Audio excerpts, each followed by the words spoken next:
For tonight, Chicken Mommy. Ito po, bumili po tayo ng noodles.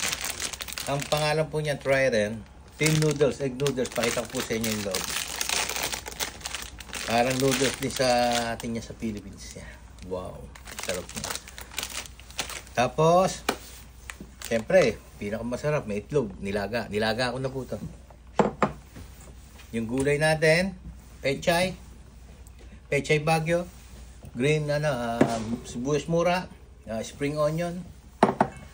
Siyempre, yan masarap. Lalagyan ng gatas ng sabaw. Pang toppings, piniritong bawang. Lagi po si Direk meron na yan. Piniritong bawang naka-ready. Yan, pakita ko po sa inyo yung pakulo na po ako ng chicken. Yan. Yan po. Pakulo tayong chicken breast. Yan. Ulam for tonight, family guys. Chicken Mommy. Beautiful. Guys, ito po yung chicken natin. Yan, tapos himay natin mamaya yan. Tapos nagpaano na rin po tayo ng natin. Ng itlog. Yan, nag-moist yung camera natin. Yan. Nagdaga tayong itlog. Yan. Alright guys, family. Ulam for tonight. Chicken Mommy. Beautiful.